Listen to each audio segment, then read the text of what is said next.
This is the case of 11-year-old Gannon Stauch, a vibrant young boy from Colorado Springs whose disappearance in January 2020 would unravel a disturbing and deeply heartbreaking mystery. A story of deception, betrayal, and justice that would shock the nation. This video will walk you through the timeline, the investigation key discovery documents, and the trial that ultimately delivered a verdict. Viewer discretion is advised. This is not just a true crime story, it's a call to remember Gannon. Let's begin.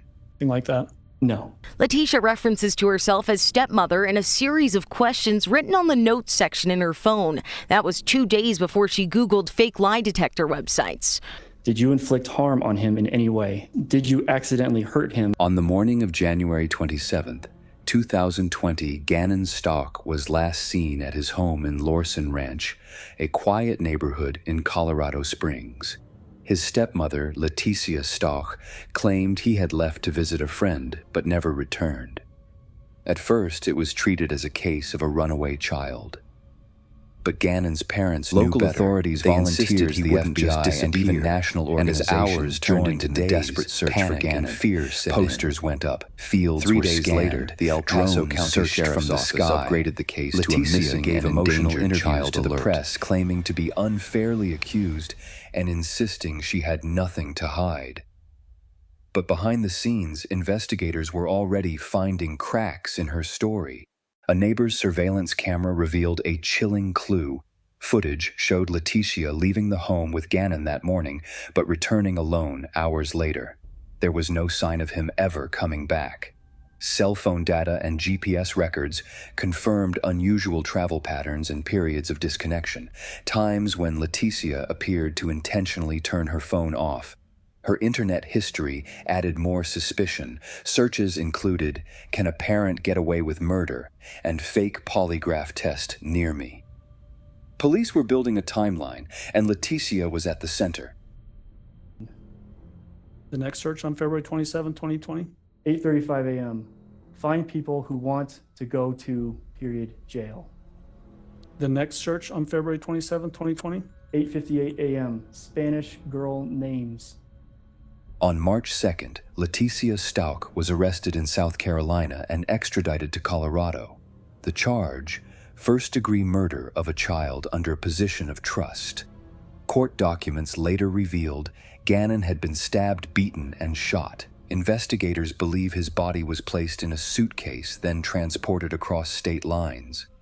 It was premeditated, it was brutal, and it shook everyone who had followed the case.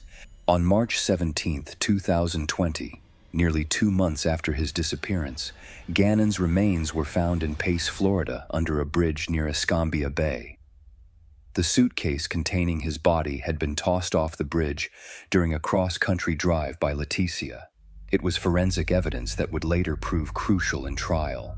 His family, while heartbroken, could now begin to seek justice. Letitia Stauch pleaded not guilty by reason of insanity. Her defense claimed she suffered from dissociative identity disorder and could not be held fully responsible. But the prosecution laid out a calculated, detailed sequence of actions.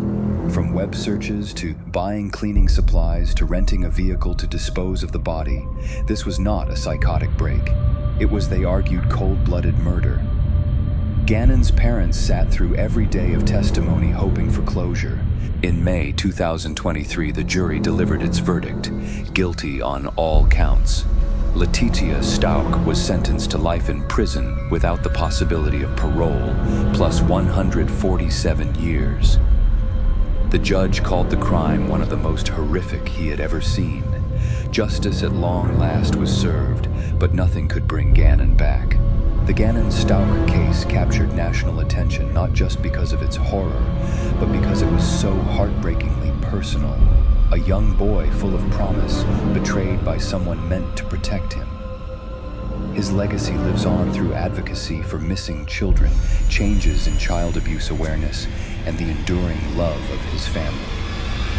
Let Gannon be remembered, not for how he died, but for who he was. Curious, kind, and full of life. Thank you for watching. If this story moved, you consider subscribing for more deep dive true crime cases like this one. Share Gannon's story and help make sure we never forget. Sources and resources are in the description below. Stay safe and take care of each other.